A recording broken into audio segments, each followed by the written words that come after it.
Akhirnya buat para fans Manchester United dan juga tim-tim lain bisa bernafas lega karena akhir pekan ini kita tidak ada terapi jantung ya. Karena setiap akhir pekan biasanya mood kita dipengaruhi oleh tim-tim kita yang berlaga. Akan tetapi kita baru mendapatkan info bahwa Inggris dan Britania Raya lebih tepatnya akan menjadi tuan rumah Piala Eropa 2028.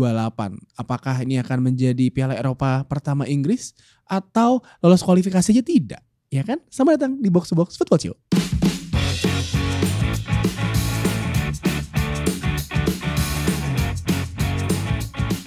Welcome to Box Football Show yang di episode weekend ini tidak akan mereview pertandingan dan emang gak ada ya karena ada international break. Adanya tuh nanti event di akhir pekan ya. Iya. Event Axis ya. Nation Kita Cup. juga udah bilang Axis Nations Cup yang Nation emang Cup. udah kita ngomong di episode sebelumnya sama Donzol. Futsal ya. Futsal yang lebih seru pasti daripada tim nasional kita yang gagal. Gagal ya. Sayang sekali. Tapi semoga gak gagal untuk terus mengusut tuntas tragedi Kanjuruhan. Karena ada update lagi Dix di minggu ini. Ada Vanda Haryanto alias Ambon Vanda dan 7 terdakwa beserta 7 terdakwa divonis 9 bulan penjara dalam kasus perusakan kantor Arema FC kalau kalian masih ingat ya. Ini dituduh melakukan perusakan karena mereka lagi menuntut keadilan atas korban tragedi Kanjuruhan pas lagi itu. Terus yang kedua juga ada film lain ternyata kan kemarin kita Watchdog kan ya. Oh iya. Ini ada film lain tentang dokumenter juga tentang tragedi Kanjuruhan ini dipasang di Aceh Tamiang, ingatkan Jokowi dan Komnas HAM untuk usut tuntas. Wah spesifik sekali Spesifik yang diingatkan. Iya, Seperti yang ayahnya korban ngomong ya. Bener. Dan juga selain itu ada juga game ya. Oh ya proyek ini nih, proyek Ada Box to apa Box namanya? nih. Harapan Kanjuruhan. Harapan Kanjuruhan nih videonya bisa dilihat nih. Jadi Box to Box itu ingin berkontribusi jadi bagian dari pihak yang membangun harapan baik untuk dunia sepak bola Indonesia dengan mengajak kita bermain di sebuah stadion ideal yang sesuai standarisasi FIFA di dunia virtual Roblox gitu. Harapannya itu supaya orang-orang hadir di sana baik para pemain, pemilik klub, penonton, pendukung dan lain-lain tetap nyaman beraktivitas di stadion tanpa rasa khawatir. Bisa selamat gitu lah. Nah di stadion virtual ini kita bisa eksplorasi sudut-sudut stadion, ada ruang ganti segala macam, sama ada mini games juga nantinya. Nah tunggu aja tanggal kick off-nya kayak gimana. Nah ini detailnya. Ini Kanjuruhan sebelum direnov ya berarti ya? Iya sebelum direnov. Oh ini cara mainnya gini. Jadi ini ngasih lihat sebenarnya kalau mau yang Evakuasi. safety itu seharusnya kayak gimana gitu standarnya ya. kayak gimana. Ini Kanjuruhan kalau sesuai standar tuh kayak gini gitu. Dan coming soon di Roblox dan ya salah satu yang menarik juga ketika gue dengar penjelasannya katanya sebelum lo keluar untuk evakuasi mesti nyelamatin orang dulu. Iya itu ada mini gamesnya kayak gitu. Luar biasa. Jadi ntar ada asap katanya. Entah dari mana lah asapnya pokoknya. Iya. Terbuangin. Iya itu. Itu ini ya maksudnya kalau misalnya virtualnya kita bisa lakuin, harapannya juga kalau misalnya terjadi sesuatu yang tidak diinginkan kita bisa lakuin itu. Iya, kan Liga 1 udah mulai, Liga 2 juga udah mulai, Liga 3 Afif juga udah mulai. Oh kan? iya Persipan. Nah, jangan lupa disuarakan menang 3-2 ya. Game pertama, game kedua. Main gak? Enggak, pemain senior diistirahatkan dulu katanya. Diistirahatkan dulu. Tapi ada ini ya, kalau ada cerita dari Afif sih bisnya mogok di jalan. Sumpah. Terus ada ritual. Gue kan gak percaya ya ritual gimana ya. Jadi air diciprat-ciprat digini-giniin ke kaki. Abis itu backnya jadi kayak kan kalau sebelum kick off kan ada ini kan kayak positioning gitu kan kayak 4-4-2 back lu 4 gitu kan. Nah salah satu backnya dia lari ke pojok kanan, balik lagi ke tengah, ke pojok kiri, balik lagi ke tengah. Ditanya kenapa, katanya magerin dulu pertahanan. Gue magerin. Tapi kayak gitu pas gue SD, pas gue main Tarkam ya SD. Jadi pas dulu di Ciledug tuh ada Tarkam antar sekolah, bukan antar sekolah. Pokoknya intinya kayak anak-anak sekolahan gitu lah. Dulu kalau ada dulu yang lumayan terkenal tuh namanya SSB Cek dan Recheck. Cek dan Recheck bikin itu. Ini Ciledug nih. Ciledug dan itu yang salah satu yang terbaik di Ciledug beneran.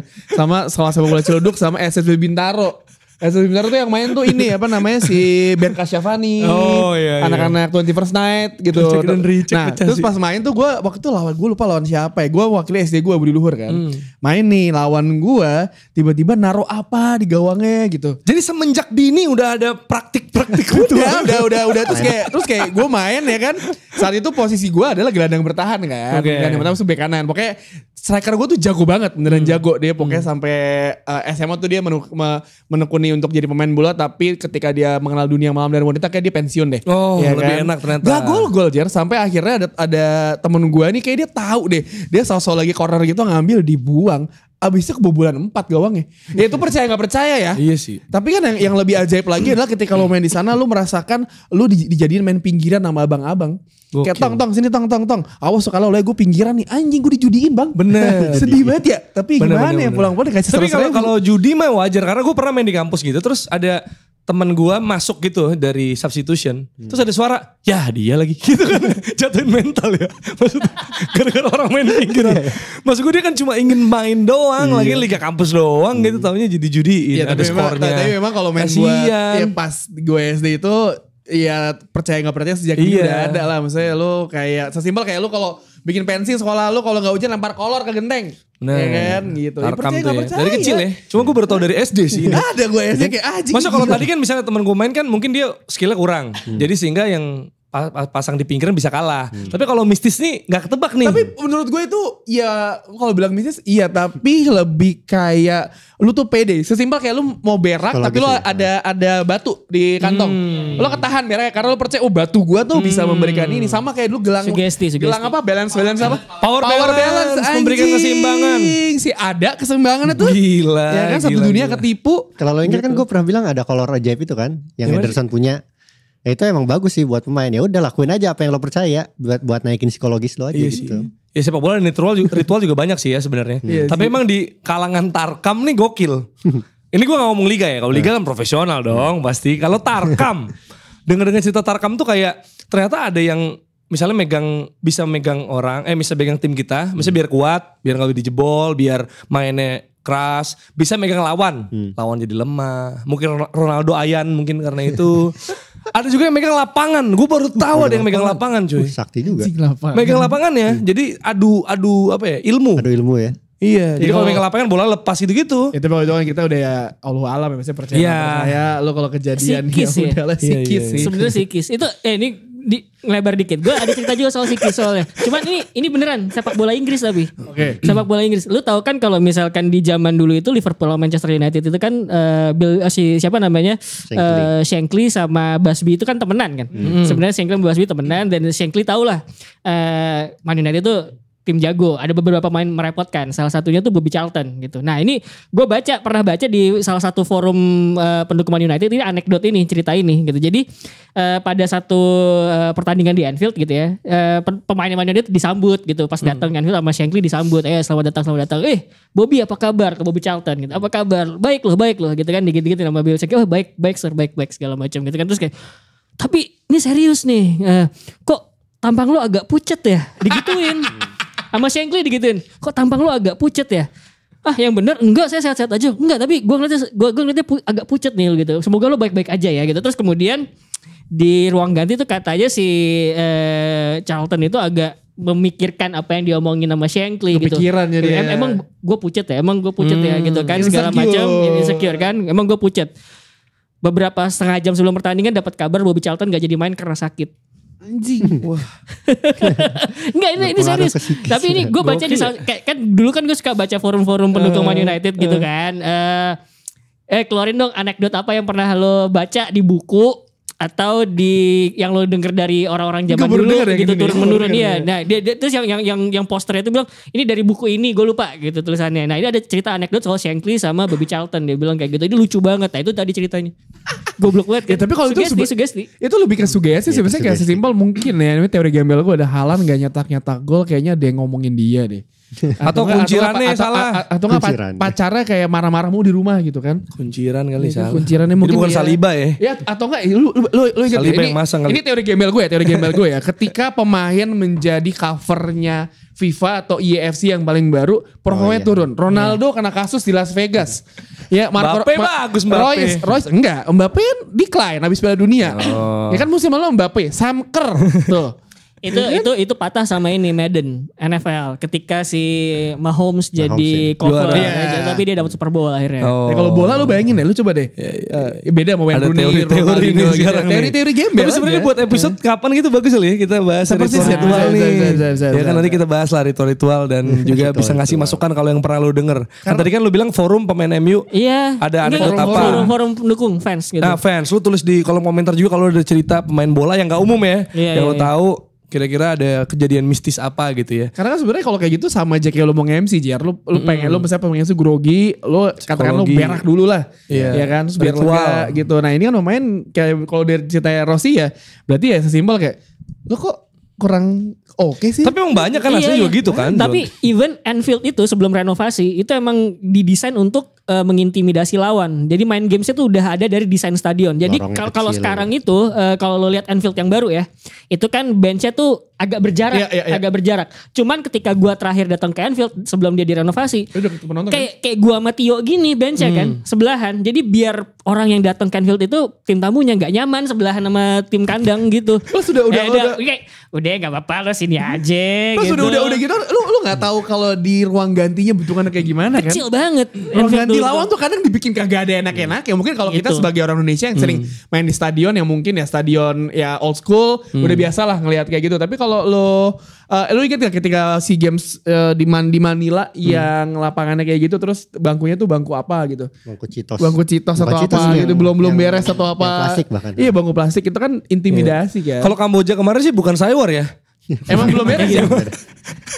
Emang belum kan sebagai tuan rumah, tapi dia udah respect karena bisa menjadi tuan rumah ya. Paling nggak udah selesai gitu. Akhirnya sampai kelar. Ya, ntar kita akan bahas mungkin di episode khusus soal mistis-mistis karena banyak ya pemain Premier League juga banyak. Misteri Ronaldo juga yang ayan Main games gitu ya. kejang-kejang ya, main games juga masih belum terpecahkan. Tapi kita bahas yang lagi jadi perbincangan dulu nih ya.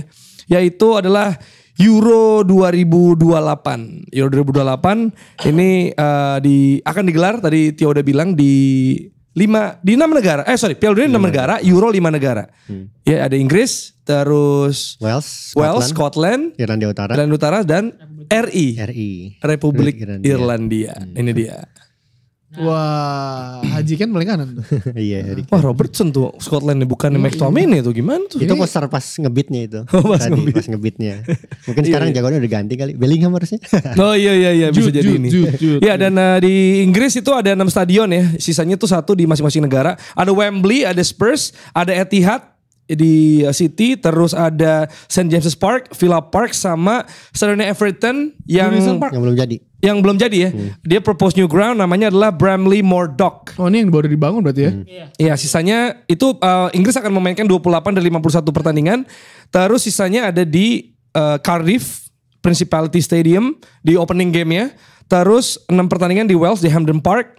Legend. Terus di Dublin itu Aviva Stadium 6 game juga. Dan di Belfast Irlandia Utara itu Casement Park 5 pertandingan.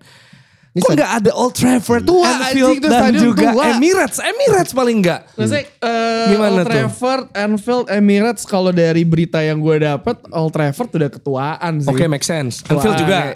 Anfield iya gue gak tahu ya mungkin ya karena kan udah dua ini kan United itu kan harusnya direnovasi dari kapan tahu. Iya, Ternyata jadi- renovasi 90-an gitu. Betul. Jadi sebenarnya Fasilitasnya juga nggak. Iya. Iya, Fasilitas iya, latihan iya. juga enggak. Orang ada air atau bocor aja lu mau Apalagi ngapain? stadionnya. Iya. Carrington aja gak dibenerin. Jadi gimana jadi tuh? emang yang gue baca 2028 itu ada planning renovasi sebenarnya. Dari Old Trafford? Old Trafford gitu Oke. kan karena emang itu groundnya tuh udah terlalu tua. Bentar, 2028. Pas lagi Euronya. Oh pas lagi Euro. Pas Euro itu dia pengen renovasi Oke. rencananya gitu ya di klub. Nah sementara kalau yang gue baca lagi Anfield kenapa nggak dipilih karena ukuran lapangannya Dex ya. Iya, dimensi Ukuran lapangannya dimensi cuman lapangannya 101 itu kalau masih terlalu kecil. Kecil. Oh buat internasional ya? Buat internasional. Jadi nggak gitu. sesuai standar sesuai. internasional ya.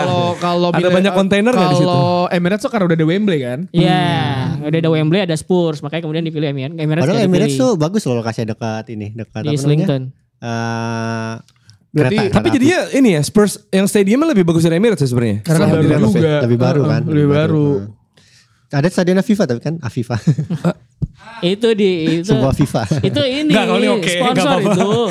Kalau ini Iya, bukan Nama kata-kata sponsor yang itu. Sponsor chat itu chat. Oh, iya, Chat ya? Chat. Iya, iya. Kalau nggak salah sponsor Norwich dulu deh. Chat ini maksudnya. Chat ini kan. Chat. Enggak, kalau chat ini Chatting. dulu Aircom kan. Apa? Ini telekomunikasi. Chatting. Iya. Sedangkan itu ya Hampden Park juga udah legend lah jadi bilang. Iyalah. Kalau itu kan ambience-nya emang gak bisa dikalahin ya. Maksudnya Scotland ya. Scotland lah. Walaupun itu tipikal. Champion pernah kan kalau nggak salah? Liga Pernah. Champions ya. Yang Zidane bukan sih? Yang Hampden Zidane. pernah, Ibrox pernah. Ibrox, tapi maksud Oh iya, gue Ibrox. si walaupun itu tipikal stadion lama gak sih Ros? Yang kayak di pinggir ada trekking gitu, agak jaraknya tuh gak terlalu dekat sama penonton, jadi lo agak jauh dan tapi emang ambience-nya menakutkan sih, apalagi kalau Scotland main di sana tuh gila sih kalau lu bisa nonton di TV aja lu bisa merasakan ambience apalagi lu berada di stadion sana. Kalau Scotland main di sana orang belum tentu main. Oh iya, tuh ada ini ya. Pada ini. kualifikasi ya? Iya. Kan Itu Inggris doang apa semuanya? Kan cuma ada 2 yang lolos kan, yang lolos otomatis kan. Dipersilakan 2. Tapi Inggris udah dari awal udah minta dia, gue jago banget nih, gue pasti bakal lolos. Tiba-tiba segrup sama Jerman sama Italia mati. Nah, itu dia. Ini sebelum kita bahas soal masa depan co-hosting karena tadi udah disenggol soal apa tuan rumah, Inggris pakai jalur kualifikasi. Coba kita bahas dulu ya. Ini Inggris menolak untuk bisa lolos otomatis karena melihat berkata sama Jerman yang bisa dibilang susah banget. Nih struggle banget bahkan sampai mencat pelatih. Padahal udah lolos otomatis gitu kan. Nah Inggris mengambil jalur kualifikasi ini gimana menurut lo? Kalau menurut gue wajar sih, maksudnya kalau lo jadi tuan rumah dan lo kan terlalu santai, lo udah pasti lolos, lo nggak ada, lo persahabatan iya mungkin iya persahabatan, tapi kan vibesnya beda dengan lo pertandingan kualifikasi. Misalkan kayak Inggris kan sekarang di Piala Eropa tuh grup sama Italia, siapa lagi sih? Gue lupa, Italia, Ukraina. Makedonia Utara. Pokoknya yang dia kemarin menang di Italia kan, biasanya kan mau minggu ini nih nggak salah lawan Italia kan dia. Lawan Italia hari Lawan Rabu. Italia kan hidup otomatis. Ya maksud gue ambience-nya ada, vibe-nya ada, dan pemain tuh mentalnya beda aja. Kalau lu persahabatan lu bisa mencoba sama pemain yang jadi lu nggak ada sebuah apa ya, nggak ada tekanan publik gitu loh. Jadi menurut gue ya sah-sah aja sih, dan menurut gue sih setuju ya kalau lo dari jalur kualifikasi daripada langsung lolos ya. Kalaupun lu gak lolos pun kayak ya udah lu ya emang udah resiko lu. Tapi pede-pede aja dong berarti kan maksudnya. Karena Inggris kan kalau lu lihat dari kualifikasi berapa tahun terakhir ini kan dia selalu hasilnya sempurna banget.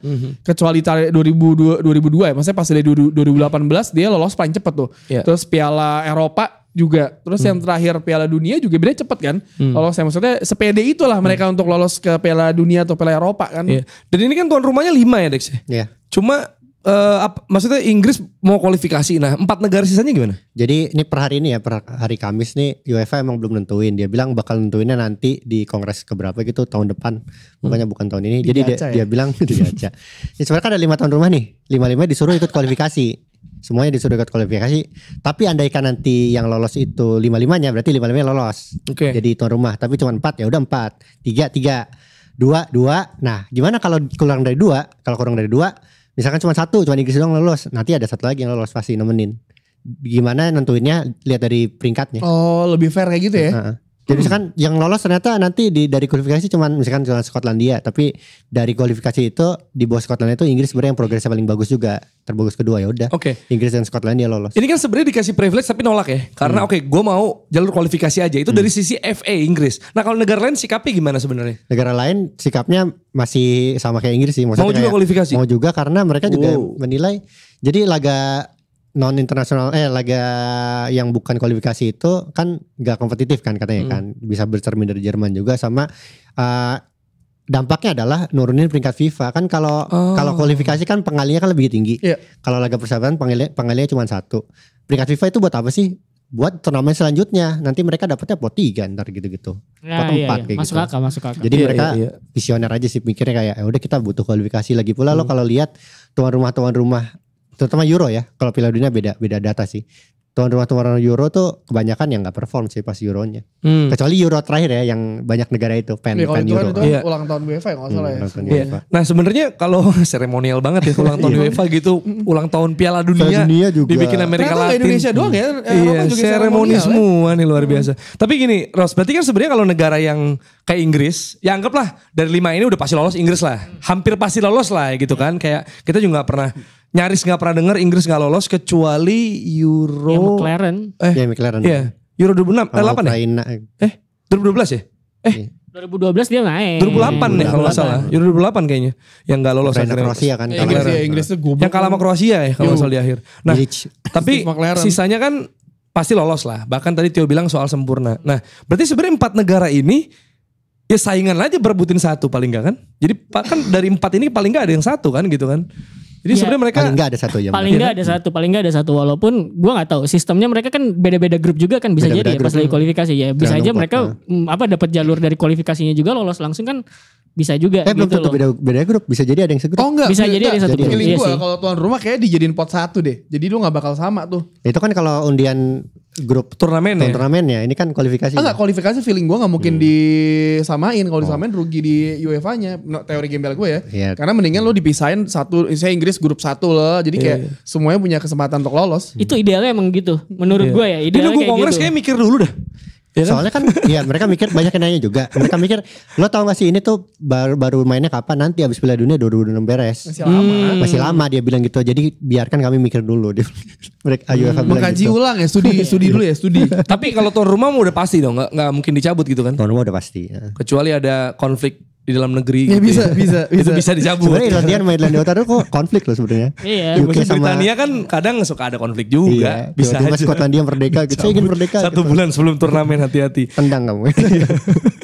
Digeser deh. Ntar U18 atau 17 ya.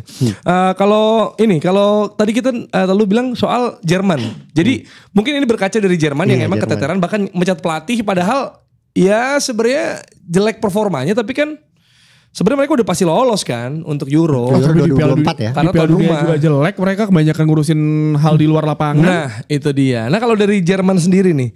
Apakah memang Jerman keteteran karena gak ikut kualifikasi Ros? Atau emang mereka sudah usang taktiknya? Atau masalah pemainnya atau regenerasinya? Apa sebenarnya masalahnya? Ini Jerman yang mana dulu? Kalau Jerman Jermannya Hansi Flick, kan kita udah pernah bahas. Jermannya Hansi Flick itu agak keteteran karena ketika Hansi Flick punya sistem A gitu ya, Iya. requirement pemainnya tuh nggak cukup buat mencapai apa yang pengen dimainin oleh Hansi Flick Oke. gitu. Karena kalau di Bayern lu bisa lihat intensitinya main, terus punya pemain-pemain yang flair-nya bagus gitu. Nah di Jerman komposisi itu dengan talent pool yang ada buat Jerman itu nggak cukup gitu buat mainin sepak bolanya Hansi Flick gitu. Makanya kemudian ya nggak match lah intinya antara apa yang dimau Hansi Flick sama apa yang dimiliki oleh Jerman gitu. Sementara sebelumnya menurut gua itu perkara sistem taktik segala macam gitu. Jadi ada 2 hal menurut gua yang bikin Jerman tuh di turnamen internasional beberapa edisi terakhir tuh kayak aneh banget kok mainnya kayak gini gitu loh jadi ya. Jadi kalau gue pikir apakah itu berkaitan sama kualifikasi apa enggak? Bisa iya bisa enggak gitu. Tapi kalau pada akhirnya emang lu persoalannya adalah lebih basic gitu ya, lebih ke akar, lebih ke dalam akar gitu ya.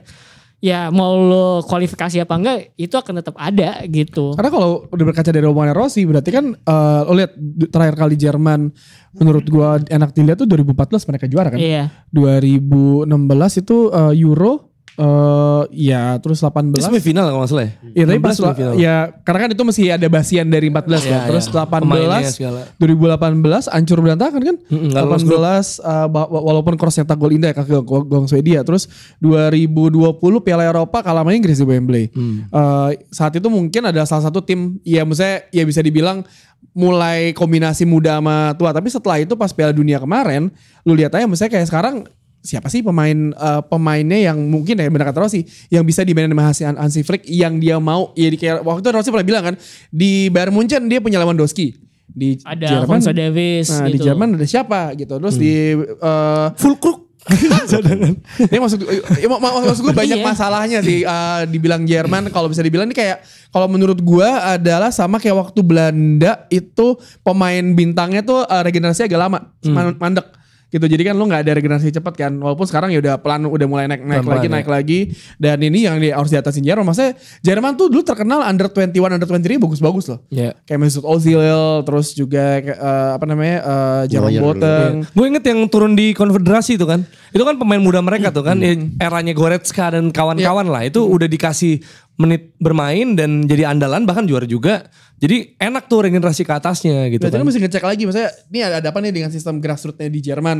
Apakah lu akademi-akademi tidak menghasilkan banyak pemain yang cemerlang. Ya terakhir kali yang mungkin yang orang awam atau enggak yang gak terlalu ngikutin bola tapi tahu bola ya Jamal Musiala. Ya. Setelah itu siapa lagi sekarang? Misalnya kan lu punya wonderkid dari zaman Sebastian Deisler. Ya. Terus juga ada si Bastian Schweinsteiger, Philipp Lahm. Sekarang siapa? Maksudnya ini kenapa nih? Kenapa? Maksudnya kalau Jerman banyak hal yang bisa dicari lah. Ini timnas ini tuh kenapa gitu. Bahkan emang ada terusannya sih. Maksudnya abis lama aja ada Kimmich gitu kan. Terus kita ingat pasti yang lekat banget tuh Podolski Klose gitu kan. Klose jadi kayak ada aja terus Muller ya Bierhoff gantinya Klose. Iya, ada terus gitu. Maksudnya sempat ada Oliver Kahn ya kan. Terus Neuer gokil banget untuk jangka waktu yang cukup lama. Bahkan cadangannya gitu kan. juga bagus-bagus saat itu kan. Jadi maksud gue Paling Stegen. ini dia nih what's wrong with Germany ya kan. Kenapa? Yang paling kentara kan sebenarnya ketika kemudian mereka jadi juara Piala Dunia 2014 itu kan dianggap sebagai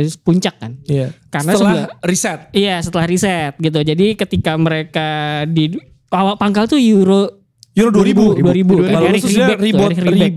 Ya jadi itu semuanya kemudian DFB-nya itu federasinya itu jalan ke tiap-tiap klub sama ke tiap-tiap akademi gitu. Terus mereka ngajarin coba deh kita nyeragamin cara main, terus kemudian pemain yang mau dibentuk seperti apa kayak gini-gini bla bla bla bla bla gitu. Jadi nanti ketika dia masuk ke dalam klub gitu ya, itu jadi tahapan pertama sebelum dia main di timnas. Ketika dia main di timnas, cara main sama standarnya, oh udah sama nih kayak yang dari gue dari di akademi gitu. Mereka udah terbiasa semuanya gitu. Makanya kemudian gak heran setelah itu mereka kan jadi juara Piala Eropa ya kalau gak salah. Yang zaman-zamannya Ozil sama si yang juniornya kan. Junior yang di penalti gitu kan. Terus kemudian jadi juara Piala Dunia gitu. Nah itu sekarang kalau misalkan pertanyaannya ada talent pool Jerman kayaknya masih kurang nih kualitasnya ya paling mereka balik lagi ke grassroots gitu. Ke akarnya gitu. Karena itu pun butuh waktu. Kita tahu Euro 2000 goyang banget Jerman bahkan nggak lolos grup.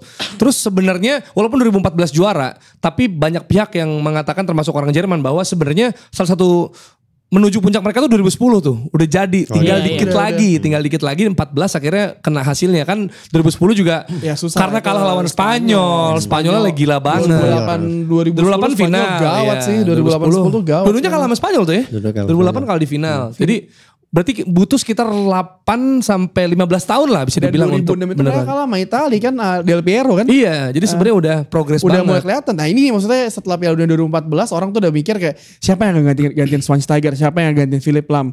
Lo kalau Thomas Muller. Ya, Muller masih ada ya kan. Terus Matt Hummels sudah gak lagi muda. Terus siapa lagi? Neuer kalau udah setua ini lo yang gantiin tuh siapa ya kan. Jadi maksudnya banyak pertanyaan. Jadi ya seharusnya sih benar kata Rossi, seharusnya dalam 5 tahun ke depan sih Jerman udah bisa menemukan pemain. Maksudnya lu masih Jamal Musiala ya. Masa di carry bocah ya ibaratnya gitu kan.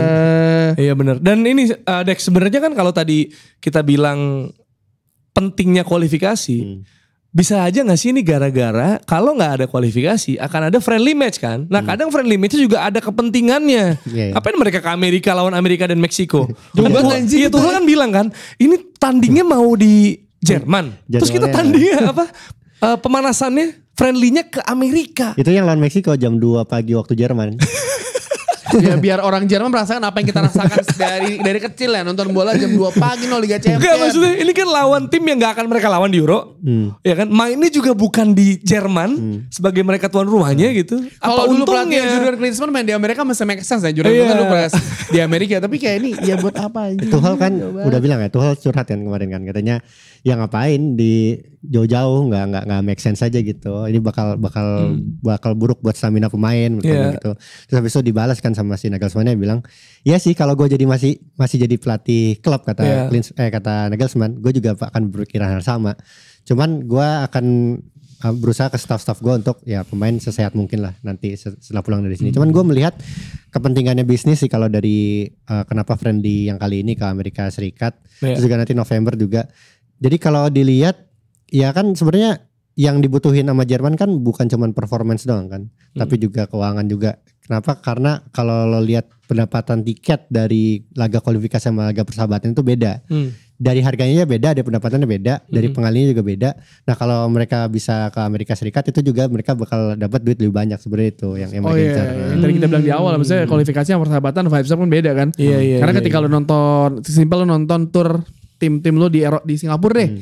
Ya kan mainnya mainnya kayak gak Iya, mainnya kayak gak serius. Lo tiba-tiba ke Eropa lo nonton pertandingan tim lo itu vibes-nya kan beda kan. Dan itu yang protes kan bukan cuma si siapa Tuchel ya, mewakili pelatih klub, tapi juga Goretzka sang Goretzka pemainnya juga, gitu. Jadi ini jadi kayak Nagelsmann versus Bayern Munchen. Tapi gini, Tuchel gitu. Tapi gini, kalau klub lawan timnas kan sering banget kalau emang. misalkan Bayern Munchen posisinya sekarang udah jaraknya jauh sama Bayer Leverkusen, apakah Tuchel akan ngoceh? Itu pertanyaan. Nah, ini kan lagi dikejar-kejar nih Mas Albi. Bahkan kalah. Leverkusen di atas. Apakah akan ngoceh gitu kan? Dan dulu kan gak pernah ngoceh. Bayern Munchen paling aman tuh. Tapi gue mencoba berempati ya sama pemain gitu. Gue membayangkan ketika gue lagi jadi pemain, terus gue lagi berkompetisi intens gitu ya di negara gue.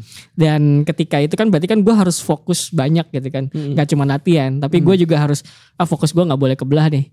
Dengan kayak gitu gue akan berpikir bahwa kayak gue pengen di kota gue aja deh gitu, nggak usah jalan jauh-jauh. Terus ketika kemudian lo dipanggil timnas Jerman, besok ke Amerika kayak anjing gue terbang jauh banget gitu kan, kayak gitu loh. Persahabatan doang lagi Persahabatan gitu doang kan, gitu bukan kan. kualifikasi. Nah itu kayak gitu.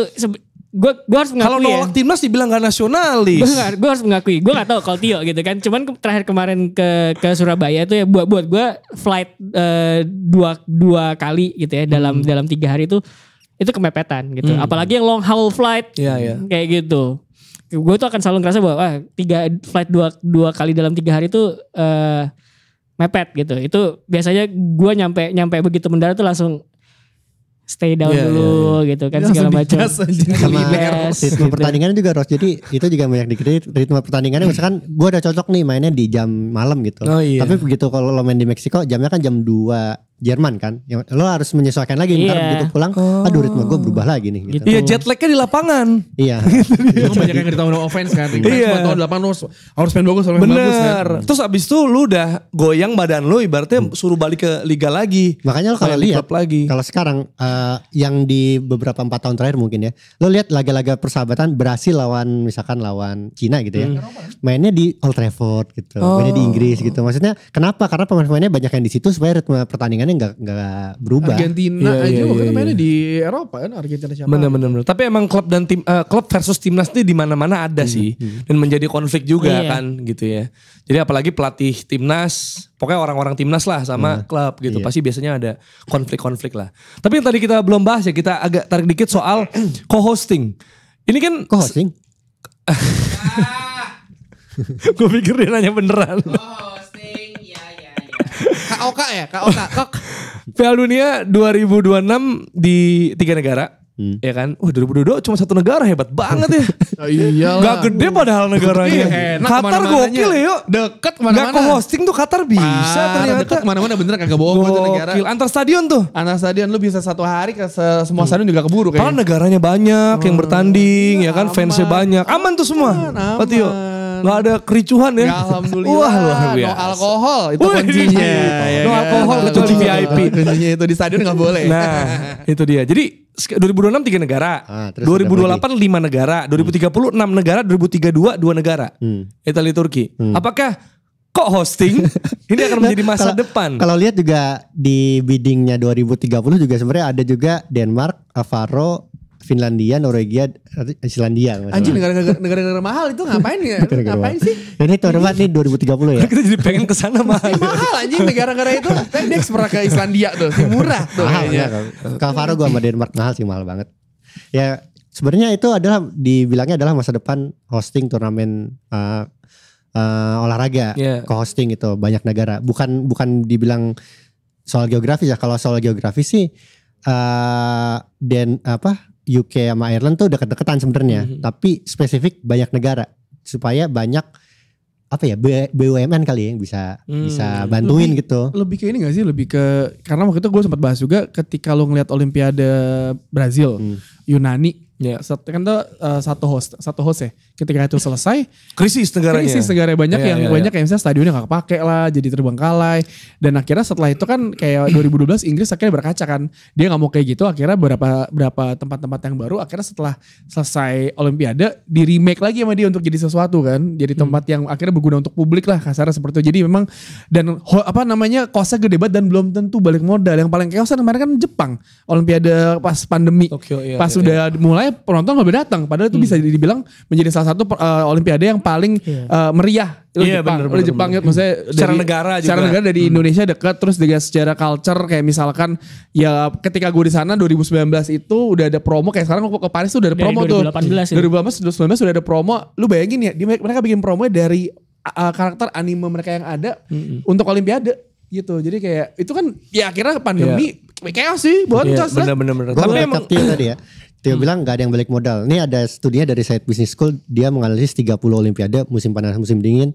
Tidak ada satupun yang balik modal. Wow. Tapi gak usah Olimpiade. Orang PON aja yang terakhir ya. Yang PON Papua itu kan stadionnya setelah PON kelar ya bingung jadinya mau dilanjutin apa. Kan padahal itu stadion bagus banget. Ada akuatik juga. Tapi paling logis dikasih Persipura. Tapi Persipura udah punya Mandala. Ini yang gue denger ya dari obrolan di sana. Jadi maksudnya ya Persipura merasa udah ada Mandala dan untuk maintenance stadion sebagus mahal. itu Lukas NMB Stadium ya susah. Kayak gitu. lu bayangin waktu si 2014 bikin stadion di Amazon. Siapa yang mau datang bang? Di tengah hutan, ya. Itu bener. Jadi gue terakhir 2018 Jepang gitu kan. Nah itu tuh udah Tokyo 2020 gitu kan. Promonya di Tokyo, udah lama ya. Tapi ketika gue ke Kyoto promonya juga ada di sana dan banyak banget kuil-kuilnya tuh dipugar dengan harapan bahwa ketika mungkin lu datang ke Tokyo, coba lu bakal mampir ke Kyoto buat ngeliat kayak gitu, buat ngeliat kuilnya segala macam. Jadi pusatnya di Tokyo tapi kota-kota lain itu juga bersolek karena dengan harapan kalau misalkan dia datang buat nonton Olimpiade ya ada kemungkinan extend kemana gitu. Gini, pas gue kesana, lu tau orang Jepang tuh paling malas bahasa Inggris kan? Iya kan? Iya. Tapi ketika ini tuh orang Shibuya tiba-tiba bisa bahasa Inggris semua gara-gara mereka berharap turis pada datang semua. Dan akhirnya mereka belajar bahasa Inggris dong. Yang datang COVID. Aduh, itu yang datang COVID. Sempat gue mikir bahwa 2020 balik lagi apa ya nonton Olimpiade ya kan COVID. COVID kan kemudian gitu dan menurut gue ada efek lain yang bisa muncul dari misalkan single hosting gitu. Ini tweetnya dia nih sebenarnya yang gue baca waktu itu soal ini ya Guardian kok nggak salah yang bikin penelitian ya apa liputannya gue lupa. Jadi setelah London 2012 kan ya London 2012 Olimpiade daerah-daerah yang dulunya menjadi tempat buat pusat dari Olimpiade gitu ya. Itu jadi daerah mahal gitu. Sewa apartemen gitu ya, sewa flat segala macam di situ harga-harganya jadi naik gitu. Nah, dari situ kemudian ada kekhawatiran gimana misalkan ketika ada sebuah negara gitu ya single hosting dan kotanya jadi tuan rumah venue gitu ya buat event tersebut. Takut ya setelah event itu selesai gitu ya. Daerah di situ jadi kemahalan gitu dan orang-orang lokal tuh kayak ngapain gue bayar segini mahal buat di rumah gue sendiri gitu loh. Jadi itu yang kemudian menjadi kekhawatiran juga. Bahkan kayak misalnya Doha, Qatar tuh pas final Lusail itu kan itu banyak tempat yang belum jadi loh. Iya. Banyak yang kosong dan kalau lu mikir rapi ya rapi tapi parkirannya tetap sama kok jauh banget ujung-ujung pinggir jalan parkirannya sama. Tapi ya single hosting tapi kan tuh kalau Qatar agak lain ya. Dia ngebangunnya ngebut banget ya. Dan semuanya udah jadi subway-nya aja ketika lu kesana emas cuy pintu masuknya. Kayak warnanya emas beneran apa kagak. Jadi ya tapi kalau lu ngeliat lagi Qatar pas Piala Dunia sama lu segampang di YouTube tuh ada CCTV lu buka Souk Waqif. Itu pas Piala Dunia tuh rame ugal banget. Lu lihat sekarang kalau malam sepi cuy. Sedih. Orang Qatar pun kayak ya kalau udah ini masih baik lagi dan ketika Qatar Piala Dunia itu mereka nge-hire kalau nggak salah 35.000 driver atau 3.000 driver Uber gue lupa deh. Jadi mereka yang dari luar Doha tuh datang semua ke sana untuk kerja di sana. Tapi kan itu pas lagi turisnya malah lagi banyak kan? Selama World Cup doang. Sama Piala Dunia tapi dan pas di sana tuh banyak orang berharap Maroko sampai terus nih karena fans Maroko tuh banyak banget yang datang bawa naik mobil kan, mereka deket kan. Fans Prancis sampai final tuh mereka banyak yang datang pas final doang. Argentina pun juga banyak yang datang hari H, habis pertandingan selesai mereka langsung ke bandara. Kayak beneran lo udah baju ke stadion, lo langsung pulang ke bandara, gak lama-lama. Jadi kan maksudnya single host itu kan ya banyak ruginya, ada untungnya. Tapi kalau lu nanya gue, misalkan gue nih 35 hari di sana, gue merasakan lah Qatar nge-host gitu. Kan intinya lu rugi untuk mempromosikan negara lu kan. Lu pasti udah punya rencana jangka panjang kan. Kalau nanya mau gue mau ke Doha lagi liburan sana. Enggak. Iya benar. Transit aja deh 12 jam. Karena Maroko juga kan tadi lu bilang bisa rame karena mewakili Afrika, mewakili Asia juga. Dan sebenarnya kalau gini, ya kesimpulannya adalah emang kalau single hosting untuk tuan rumah sebuah turnamen itu merugikan. Kecuali nama lu adalah Qatar. Qatar ya, tergantung lo. Kalau lu punya banyak duit. Nah itu. Karena kan emas gak perlu dong tadi. Gak perlu, pintu masuk gak perlu. Pintu masuk gak perlu dong dari emas. Kalau di sana banyak ekspat tinggal di sana. Ya kan gue baru sadar bahwa orang ekspat tuh ternyata ya udah lu jadi pekerja. Jadi karyawan digaji sama orang Arab. Orang lokal adalah bos. Termasuk sampai si Infantino kan? Iya benar.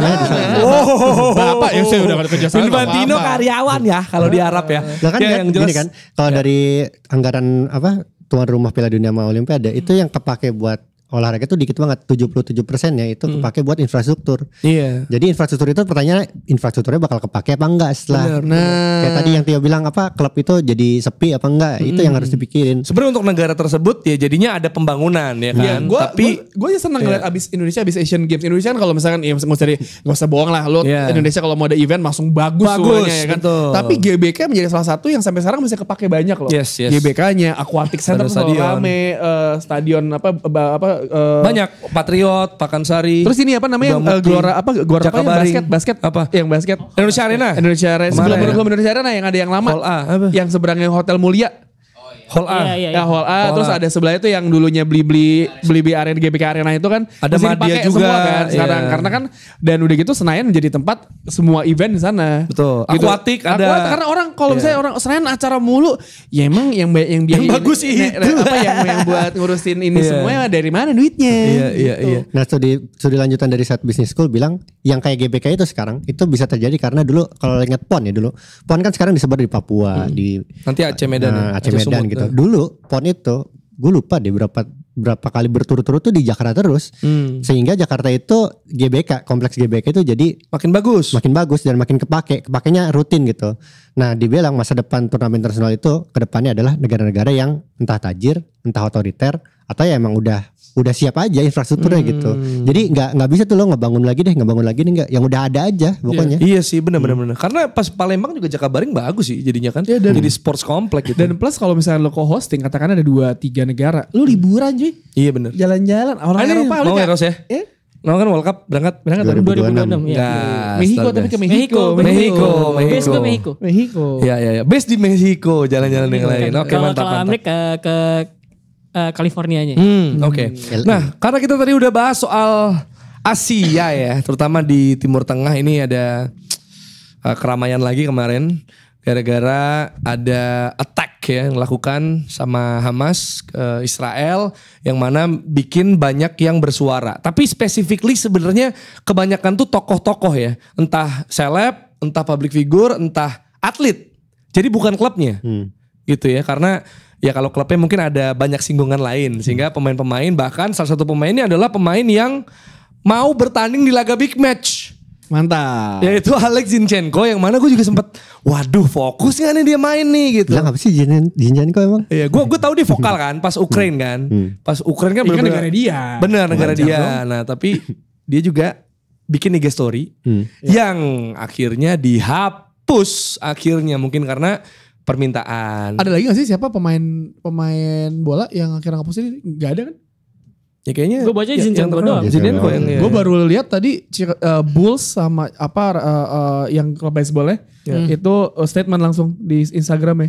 Tapi gue gak tahu klub nggak ada deh. Kalau di Amerika sih dipesenin kan emang. Satu NBA tuh mendukung Israel, stand with Israel. Kalau Amerika ya, kan nih kalau di sepak bola di Inggris itu nggak ada. Semua klub tuh apolitik pokoknya deh. Nggak mau ngurusin itu kan, karena kan itu sangat sangat sensitif banget ya. Mia Khalifa aja keluar dari Playboy. Tapi gitu ya, maksudnya orang banyak bertanya juga, nih Rusia Ukraina bener-bener disuarakan banget, kalau Israel Palestina enggak. Beda dong gitu. Kalau lo lihat itu lu follow CNN deh Instagramnya. Buset beritanya kerjaannya lebih condong ke satu pihak. Ke Israel aja udah kayak dari kapan tahu buset nih. Amerika tuh ya. Jadi kayak ya emang harusnya kalau olahraga ya apalagi kalau Premier League ya misalnya lu well known di Eropa Bundesliga pun juga gak ada kan? Gak ada. Semua klub itu di Eropa gak ada yang komen apa-apa kan? Gak ada, politik semua. Emang dipeseninnya kayak gitu. Konfederasi, federasi sama klub-klub dipeseninnya pokoknya kalau soal politik gak usah. Yang gue lihat emang lo tadi sempat nyinggung sih. Kenapa Ukraina Rusia kok kayaknya pada suara pada satu gitu mendukung Ukraina semua, karena menurut gua ada common goalnya sih kalau di Eropa ya semuanya nggak ada yang suka aja sama Rusia, makanya disuarakan. Kalau dibilang standar ganda, iya standar ganda sih menurut gua. Karena kalau Israel sama Palestina ada yang dukung Israel, ada yang dukung Palestina. Iya gitu. benar. Tapi kalau dunia nggak ada yang dukung Rusia. Padahal atau minim lah. Padahal kalau lo lihat dari ini juga dari kepentingan ya. Sebenarnya negara-negara tuh punya kepentingan lawan Rusia. Lo kalau nggak ada gas Rusia tuh nggak ada yang nggak bisa itu. Power di Inggris Eropa. pernah hampir mogok semua kan gara-gara Rusia Ukraina kan, yang gasnya nggak ada atau apa gitu. Nah itu tadi juga sempat disinggung kenapa soal Israel sama Palestina nggak pernah disuarain sama di klub-klub Eropa ya karena itu mereka apolitik. Kalau ingat dulu Box to Box pernah bikin kontennya yang tadi covernya itu. Wolves sama West Ham tuh pernah bikin konten mereka mendukung kan waktu itu Israel lagi nyerang Palestina kan. Ya udahlah akun West Ham sama akun Wolves-nya Arabik di bahasa Arab ya ngedukung dong. Kan harus lokal kan mereka harus ngedukung. Habis itu dihapus kata The Athletic si siapa Wael Jabir siapa? Ya Wael. Itu yang wawancara dia bilang itu dipesankan sama orang-orang di atas sama bos-bos lah pokoknya tolong dihapus yang kayak gini katanya. Kita tuh sebagai klub nggak harus nyuarain kayak gini. Padahal ya pihak mana gitu ya. Sebenarnya di Arab tuh sebenarnya ya pada prihatin sebenarnya sama serangan Israel Palestina. Iya. Dan bukan cuma klub-klub ya, tapi secara liga pun Premier League sepertinya juga nggak ada gimana. Karena kan kalau misalnya yang biasanya ada maksud gini, itu kan juga kemanusiaan ya yang kemarin terjadi. Tapi kan di Arsenal City ya contohnya itu yang big match-nya nggak ada. Kalau dulu kan ada gempa Maroko, terus banjir Libya, perang Ukraina, ya kan di Yunani juga gitu. Ada apa semacam pesan gitu lah. Apa namanya ya pesan, nggak usah pesan deh kayak apa bela sungkawa gitu loh, mengheningkan cipta gitu-gitu. Itu kan nggak ada sama sekali kan kemarin di Premier League. Mungkin karena tadi yang lu bilang ya, karena itu. Beda kalau common goal Ukraina sama Israel Palestina. Enggak, gini. Jadi ketika lu ngomongin hal ini semua menurut gua ada yang namanya proximity. Proximity, kedekatan, proxy dan segala macam gitu. Yang harus lo notice adalah sebenarnya kenapa yang harus ditanyain sebenarnya. Kenapa jadi liga sama klub itu jadi apolitik gitu. Kenapa sih lo apolitik gitu kan? Kita ambil contoh NBA deh.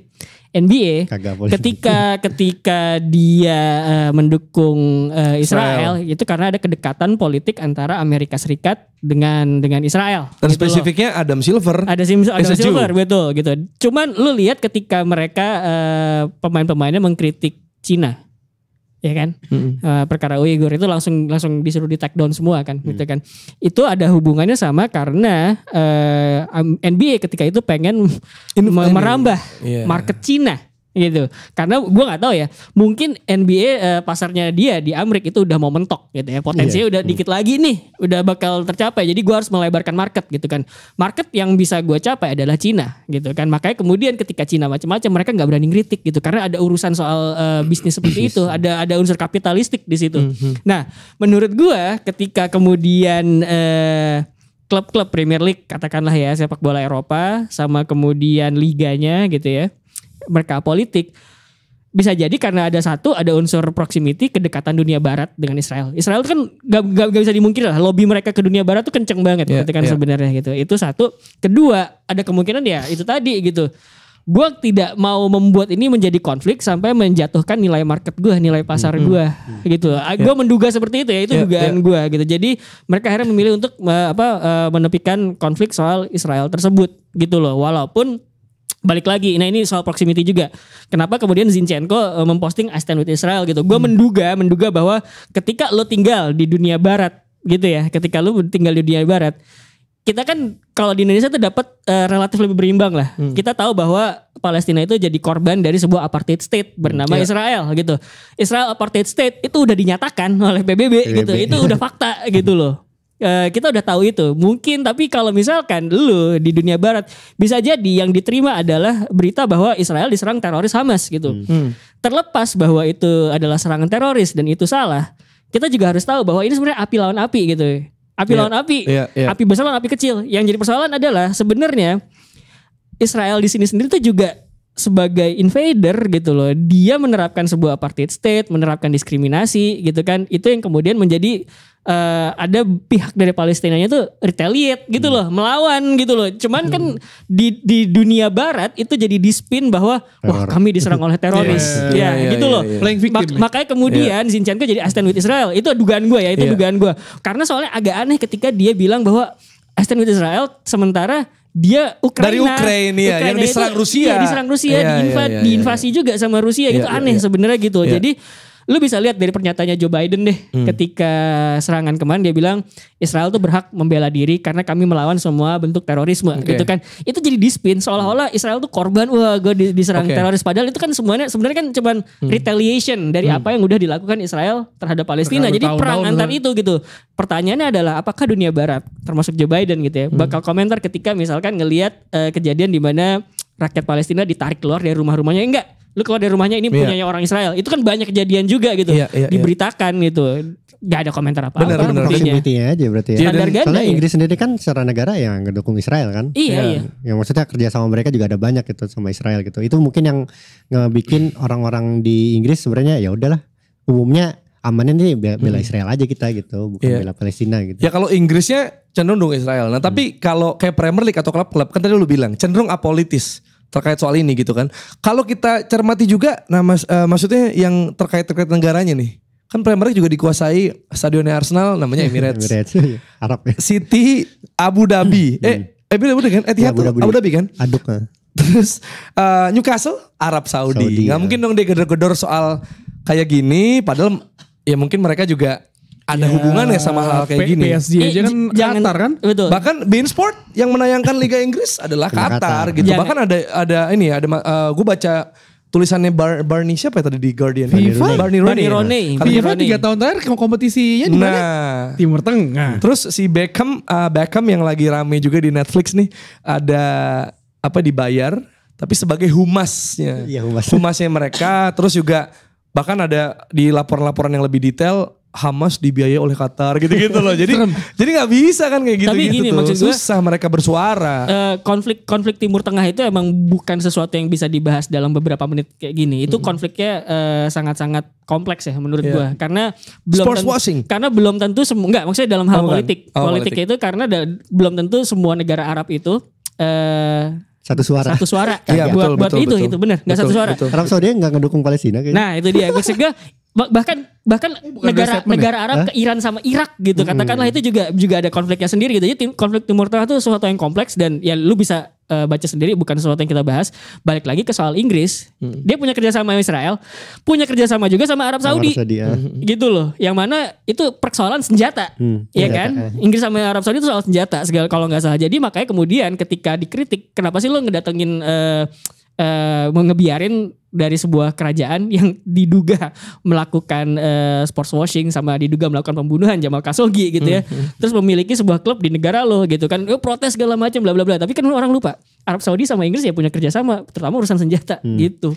Kalau politik kompleks ya, Bang. Timur Tengah itu bersatu dan mereka setuju kalau Israel itu menyerang Palestina, ya sebenarnya mereka bisa bersatu untuk menekan Israel, tapi kenapa nggak dilakukan? Timur Tengah nggak satu suara semua. Itu mereka nggak satu suara. Itu dia. Makanya juga yang kemarin dipertanyakan adalah gimana soal perlakuan Arsenal ke Zinchenko. Kenapa beda sih sama Ozil? Kenapa beda sih sama El Neni? Kan El Neni pernah tuh pro Palestin, abis itu diprotes. Nah ini yang Ozil ya, karena dia mengutarakan soal Uighur, yang mana memang ini berdampak sama bisnisnya, marketnya, kemudian broadcastingnya gitu. Bahkan ya Arsenal bilang ya kita sih sebagai klub apolitis aja, itu keputusan pribadi gitu. Tapi bahkan statementnya Arsenal itu tayang di Weibo yang China gitu kan. Terus juga kemudian selain itu juga kalau Zinchenko kemarin juga gue yakin ada yang negur juga. Terus Elneny juga bahkan dibilang gitu. Jadi sebagai klub sebenarnya wajar-wajar aja kalau misalnya pemain menyuarakan gitu iya, kan.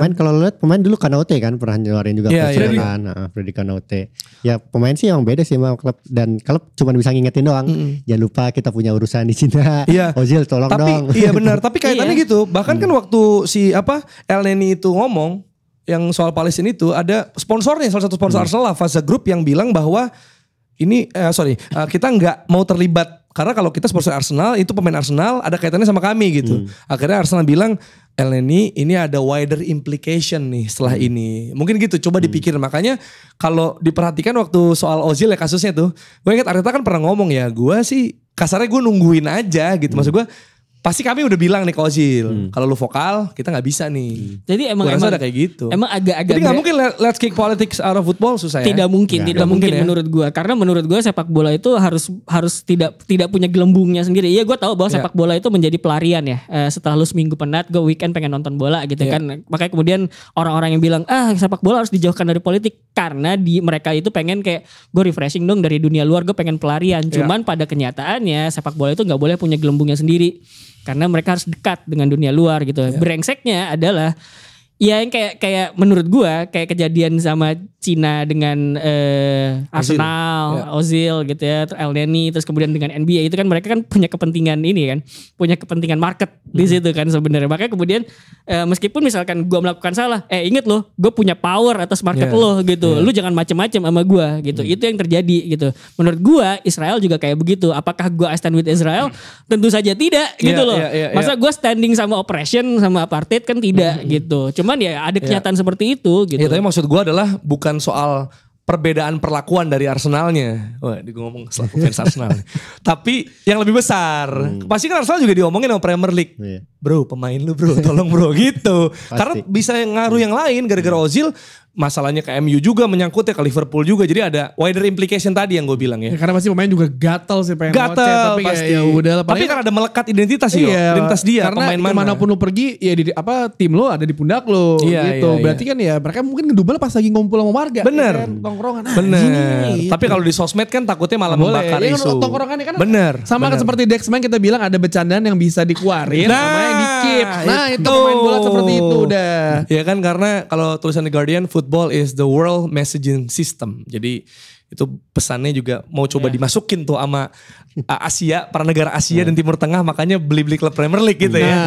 Nah itu dia. Dan karena ini international break seperti yang kita udah bilang di episode sebelumnya, kalaupun kehabisan tontonan yang mau dilihat, ada yang langsung bisa ditonton ya. Jadi bisa datang aja melipir ke Istora Senayan tanggal 15 Oktober, ada Axis Nations Cup. Salah satunya ada Donzol. Ini episode-nya ada apa sih? Kita bahas di episode. Oh ini dia, biar lebih ngerti ya. Kalau misalnya pada nggak ngerti kenapa sih kita kemarin kalah. Hanya Donjol. Hanya Donjol ya. Hanya Donjol dan juga federasi. Kita ketemu di episode selanjutnya dari Box to Box Football Show. Jangan lupa subscribe.